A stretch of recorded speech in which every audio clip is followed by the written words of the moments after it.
నమస్తే రమ్మగారు. నమస్తే జయ. రమ్మగారు, మనము శరన్నవరాత్రుల స్పెషల్ ఎపిసోడ్స్ చేస్తా ఉన్నాం. ఇక రెండవ రోజు, ఈ రోజు యొక్క విశిష్టత ఒక్కసారి మాట్లాడుకుందాం. రెండో రోజు ఆశ్వీజ శుద్ధ విధియ.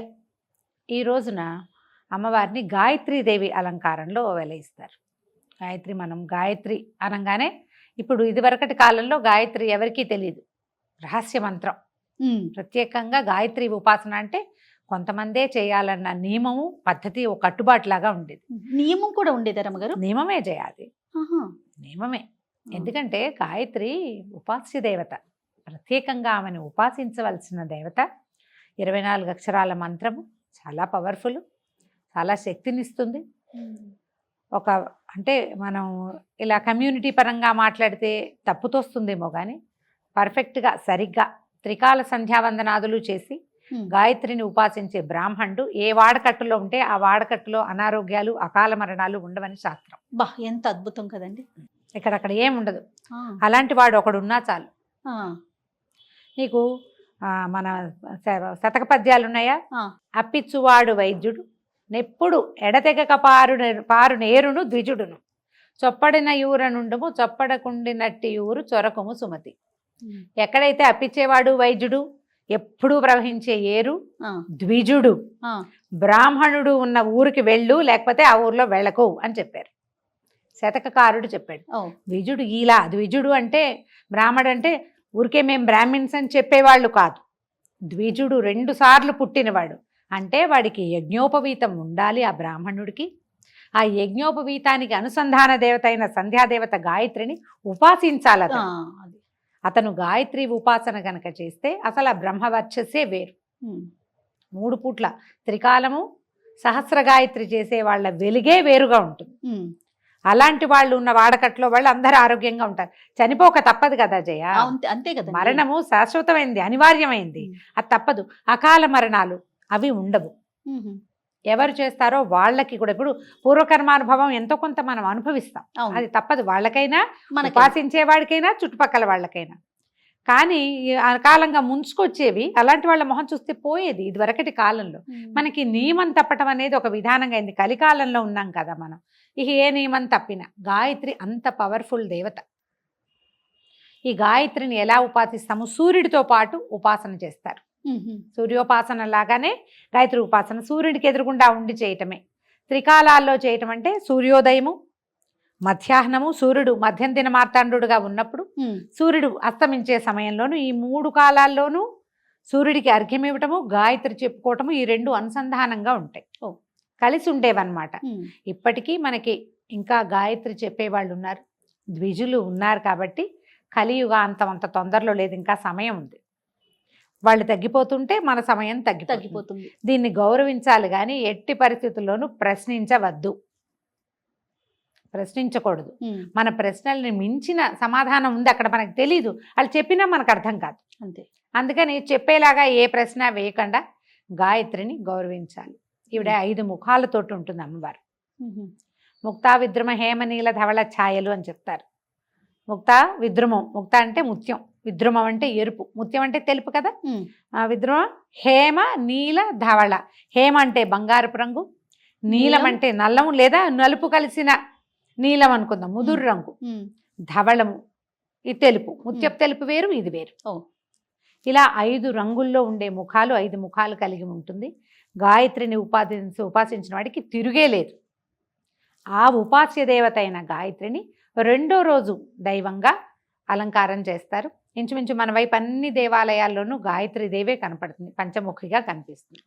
ఇప్పుడు మనం ఎట్లా చూస్తామంటే మా కారు బ్యాక్ చేస్తున్నా సరే గాయత్రి మంత్రం వినపడుతుంది. అవును.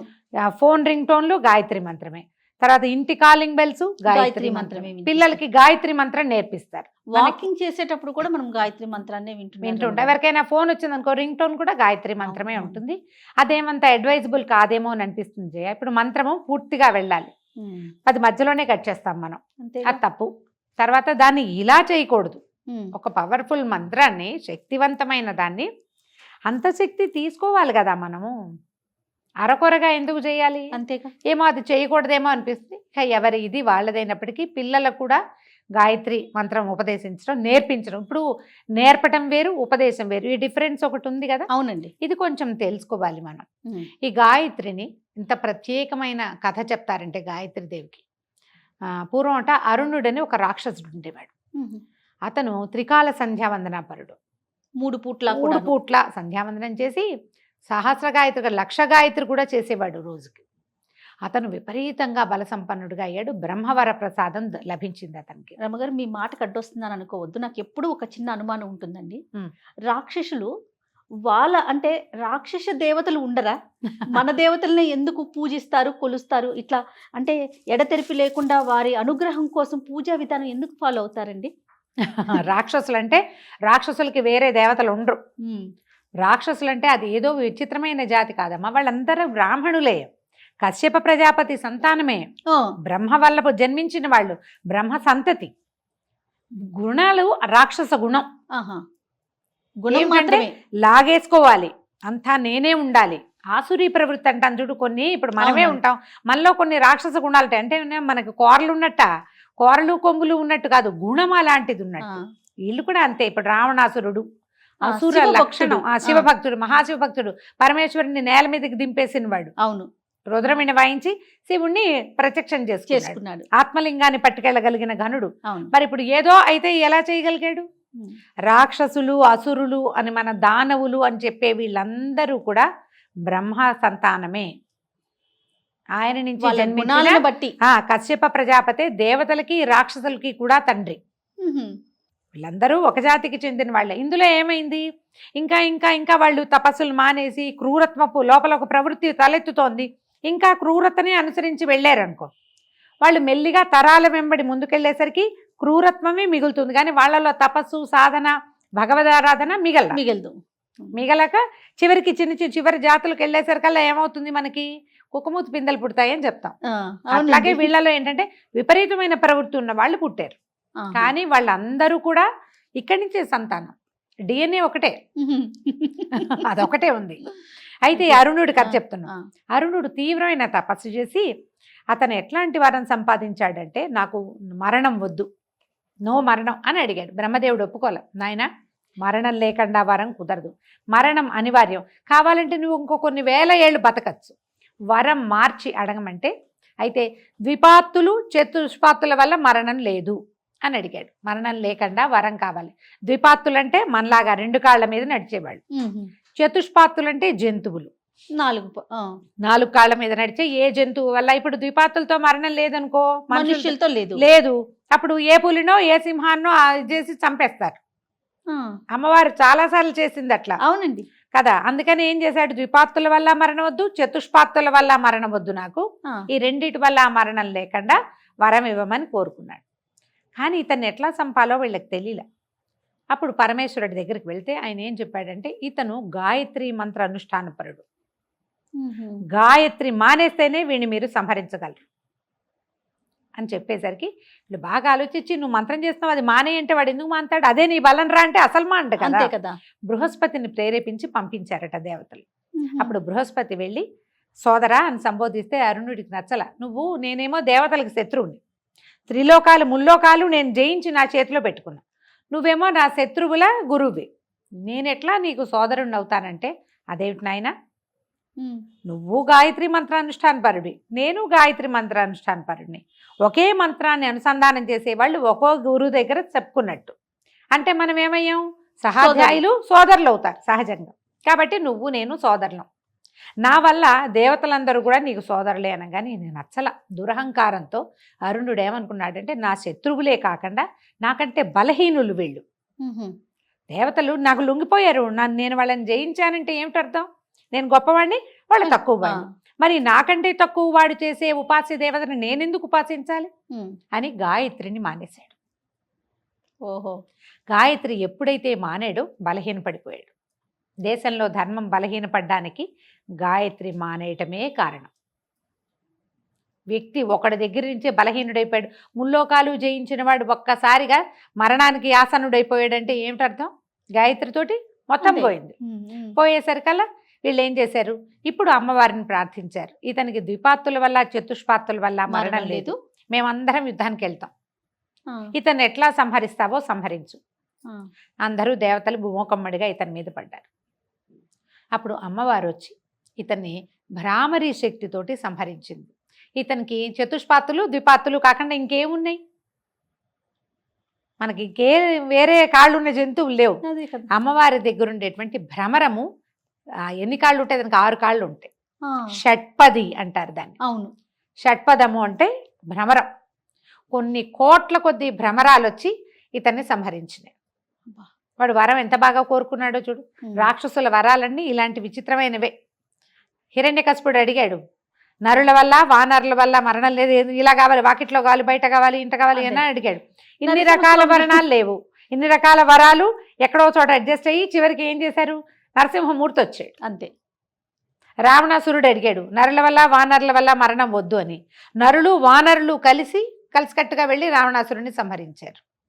అలాగే అవుతాయి రాక్షసుల విపరీత వరాలన్నీ మనకి ఉపయోగపడేవి. ఆ తర్వాత అమ్మవారు భ్రామరి స్వరూపంతో వెలసిందట. ఇప్పుడు మనకి శ్రీశైలంలో ఉన్నటువంటి భ్రమరాంబికాదేవి ఆ శక్తి యొక్క అంశే అంటారు. ఆమెని దగ్గర ఉండేటువంటి ఆ నాదమే భ్రామరిగా మారిన ఓంకారంలో ఒక రకమైన శబ్దం వస్తుంది, అంటుంది. అది మనం మీరు లోపల ఓంకారం చేసుకుని చూడండి. అవునండి. ఒక నిమిషం తర్వాత పెదవులు మొహం అంతా తిమిరికిపోయినట్టు అయిపోయి వైబ్రేషన్ లాగా అనిపిస్తుంది. ఈ షట్పదము తిరుగుతుంటే ఆ వైబ్రేషన్ వస్తుంది. ఆ వైబ్రేషన్ నుంచి పుట్టినవే ఇవి. అవి వెళ్ళి సంహరించినవి. గాయత్రి అంత పవర్ఫుల్. ఆమె వల్లే ఈ స్వరూపం భ్రామరి స్వరూపం వచ్చింది. అయితే ఈ రోజున అమ్మవారికి కొబ్బరి అన్నం నివేదన చేస్తారు. ఈవిడ ఎర్రటి రంగులో ఉంటుంది, 5 ముఖాలు కనిపిస్తాయి కదా, ఎర్రని వస్త్రధారణ చేస్తుంది. అక్కడక్కడ కాషాయ వస్త్రధారణ కూడా మనకు చూపిస్తారు గాయత్రికి. కాషాయం రిచ్ ఆరెంజ్ కలర్ కానీ ఎరుపు మనం వేసుకున్న లాంటి ఎర్రటిదైనా వస్త్రాన్ని సమర్పించవచ్చు. మందార పువ్వులు సమర్పించండి. ఈ గాయత్రికి అష్టోత్తరం చక్కగా దొరుకుతుంది. ఒక ప్రార్థనా శ్లోకం కూడా చక్కటి శ్లోకాలు దొరుకుతాయి. ఒక ప్రార్థనా శ్లోకం చేసుకోవటము, కొబ్బరన్నం నివేదన చేయటం. దాంతో పాటుగా మనం రోజువారీ పెడుతున్నట్టుగానే పెసరపప్పు, నానబెట్టిన పెసరపప్పు ఏమంటాం, వడపప్పు, పానకము, వడపప్పు నివేదన చేసుకోవటం. ఉదయకాలం చేయగలిగినంత సేవాకాలం చేసుకుని సాయంకాలం కనుక మనం ఈ అమ్మవారిని పూర్తిగా ఆరాధన చేసుకోవచ్చు. గాయత్రి ప్రత్యేకమైన స్వరూపంలో కనిపిస్తుంది. ఈ 5 ముఖాలున్న స్వరూపంతో అమ్మవారిని ఉపాసన చేసి నమస్కారం చేసుకుంటే అత్యద్భుతమైన ఫలితం వస్తుంది. ముందు ఈవిడ సంధ్యాదేవత అవటం వల్ల మనకి మనుషులకి బద్ధకము అవి తగ్గుతాయి, నియమపాలన అవి ఏర్పడతాయి. దానికోసం మనం ఈ అమ్మని ఆరాధించాలి. రమ్మగారు, శరన్నవరాత్రులు ఏ రోజుకు ఆ రోజే ప్రత్యేకం కదా. అవును. అత్యంత శక్తిగల రోజు అంటే ఏం చెప్పుకోవాలంటారు? దుర్గాష్టమి చెప్పాలి. అష్టమి అనండి. అష్టమి అమ్మవారు ఆ రోజు జన్మించిందని చెప్తారు. అష్టమి నాడు అంటే అప్పటిదాకా సాత్విక స్వరూపాల్లో కనపడుతున్న అమ్మ తీవ్ర రూపం దాల్చింది దుర్గా అష్టమి రోజు, అష్టమి నాడు. అక్కడి నుంచి చూడు, అష్టమి నవమి నాడు పూర్తిగా అమ్మవారు ఒక విపరీతమైన స్వరూపంలోకి వచ్చేసింది. ఇక ఇవన్నీ చూడు, సాత్విక రూపాలు బాల, గాయత్రి, కాత్యాయని, మహాలక్ష్మి, సరస్వతి సాత్విక రూపాల్లో కనిపిస్తుంది. ఆమె ప్రయత్నం చేసింది సాత్విక రూపాలలో రాక్షసుల్ని సంహరించడానికి, దుష్ట శిక్షణ చేయటానికి ప్రయత్నం చేసింది. సాత్విక రూపంతో సాధ్యపడటం లేదు అని తెలిసిన కొందికి మనకి సరస్వతి స్వరూపం కూడా శుద్ధ సాత్విక స్వరూపంలాగా కనబడుతుంది. కానీ నీల సరస్వతి స్వరూపంలోనే ఆవిడ శుంభుల్ని వధించిందని చెప్తారు. మూలా నక్షత్రం అప్పుడే ఆవిడ జన్మ నక్షత్రము అదేను. అప్పటికే ఆవిడ రూపం మార్చుకుంది. ఆ తర్వాత వచ్చేటువంటి చండీ స్వరూపం సప్తమి నాడు చండీ, అష్టమి నాడు దుర్గా. క్రమంగా చూడు, దుర్గాకి వచ్చేసరికల్లా తీవ్రమైన స్వరూపం వచ్చేస్తుంది. అంటే ఏమైనా సరే వీళ్ళని పూర్తిగా అణచాలంటే సంహరించాల్సిందే. దానికోసమని ఇలాంటి సంహార శక్తిగా రూపొందాల్సిందేనని భావించి అక్కడికి స్వరూపం పూర్తిగా మార్చుకుంది. మనం ఎక్కడ చూసినా పవర్ఫుల్ స్వరూపము, శక్తి స్వరూపిణిగా కనపడుతుందంటే దుర్గా స్వరూపమే. సంతోషం గారు, నమస్తే. నమస్తే.